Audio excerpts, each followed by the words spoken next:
As Fairy Godmother Extraordinaire of Magical Moments, I'll welcome you to our world of wonder, to our fantasy land, our yellow brick road, our palace of dreams, the Willy Wonka chocolate factory. This is a world of wonder, a fairy enchanted forest, Bumblebee's field of dreams, and Everland, inspired by Neverland, because may the memories live on in our hearts forever and ever.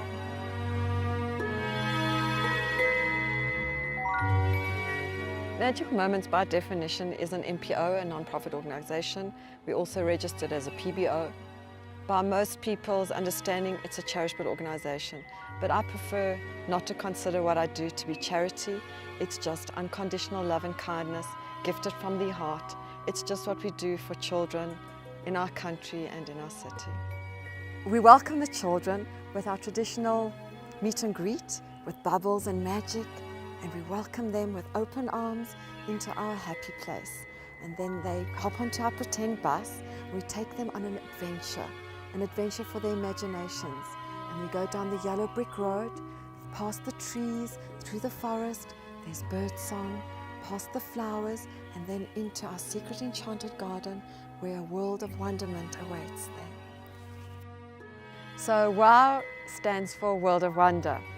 And it's also when the children enter our world of wonder, we hear their wows. And we are a land of a million wows. And even though the children don't speak or understand English perhaps, they certainly know the word wow. And it's just something I think that comes from the heart. So this is a place of wow, and especially what we've created. Magical Moments is a fully volunteer-driven organization. We're all volunteers. And by nature of what we do, because it's all about magic and a world of wonder, I prefer to call our volunteers fairies, because we fly in, we create magic, we leave imprints in the children's hearts, and we fly on, rather than just the word volunteers. I started Magical Moments because I had a life-threatening moment.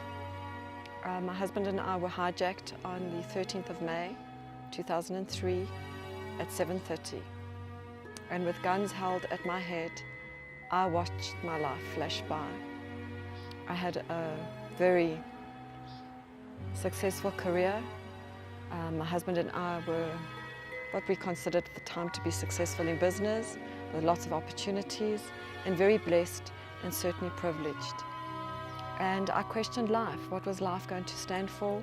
What did my life mean? Was it just going to be about acquisition? So I took 4 months sabbatical from my career in Sandton, just across the way. In my previous career, I used to organize extraordinary events for visiting dignitaries to South Africa, celebrities, and for corporate companies and private clients around the world.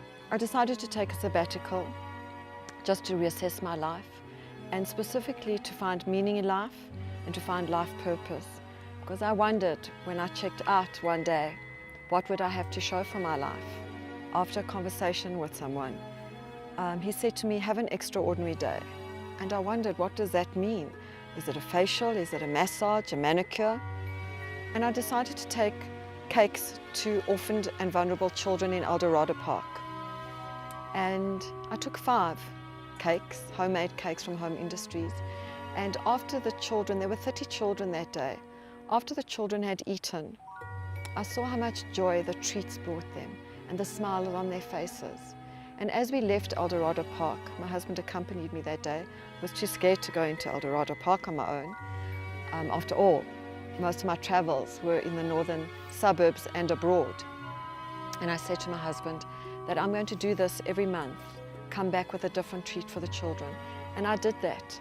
Every single month, I never missed a month. For 2 years, I brought the children a different treat. And the numbers grew from 30 children, it went to 60, 90, 100, and so on.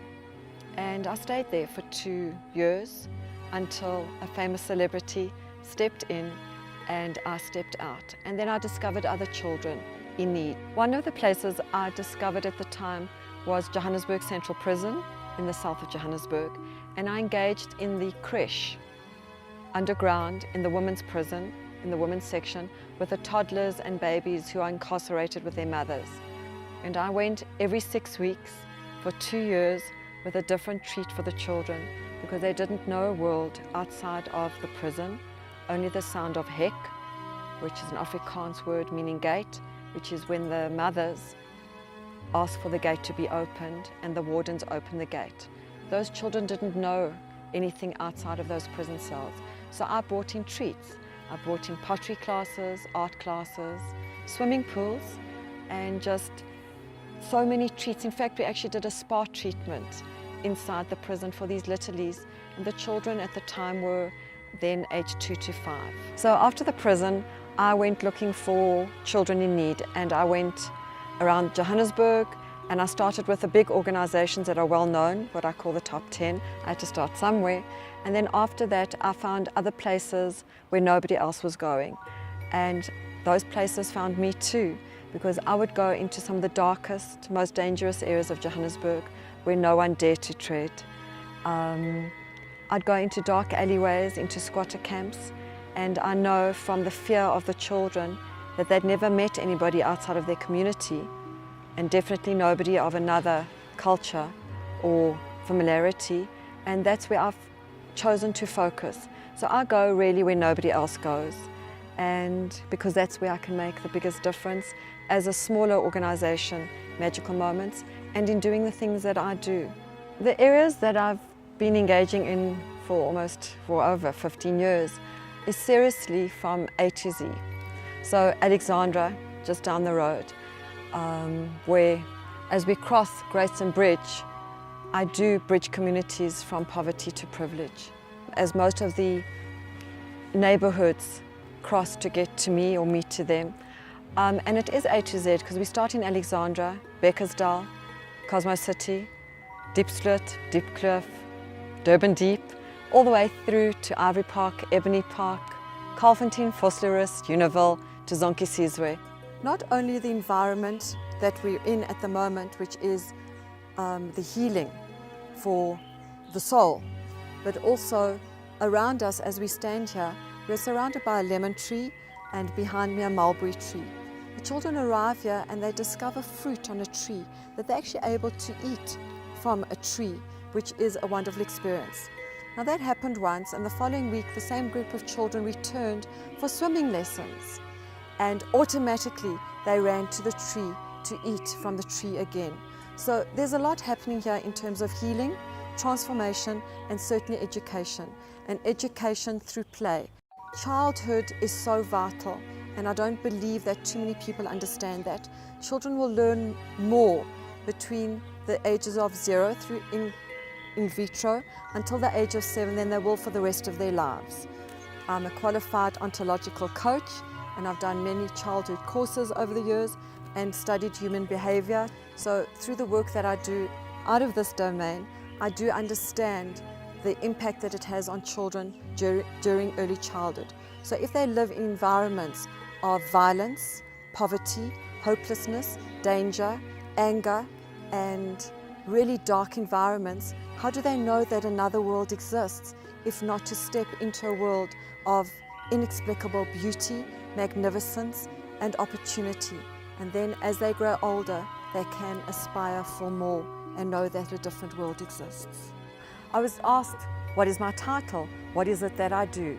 So I said I'm the fairy godmother, because I teach the children how to wish by gifting them with experiences. The children don't know what to wish for, they certainly don't know what a wish is, and they don't know what a dream is either. So in giving them these experiences, I'm giving them something to wish for, because their memory banks are empty. There isn't much happening in their worlds. And over time, I'm known as Fairy Godmother Extraordinaire, and in the communities, they call me Tando, which in English means love. And I'm honored to have that name, Tando. Princess Salem, once a child and now a young lady. And there were 3 children who didn't have a mother, and they slept on the floor in the shop in Hillbrow. They didn't have anyone to care for them. So Salem and her mother took these children and other children into their home and washed them and bathed them and fed them. And I used to help by buying all of that stuff. So we helped a lot of children that ordinarily wouldn't be helped, children that have been raped. So the stories they're dark, but I prefer to focus on the light and the bright and whatever. So this child helped children when she was 8. And she learned what kindness was. And now that she's 19, she's now a fairy, and she's helping other children because she knows what it's like to receive and to give. So she's completed the circle of being a recipient of kindness from magical moments, and also she's now a magical fairy. And that's how we create change in the world, and not only in our country.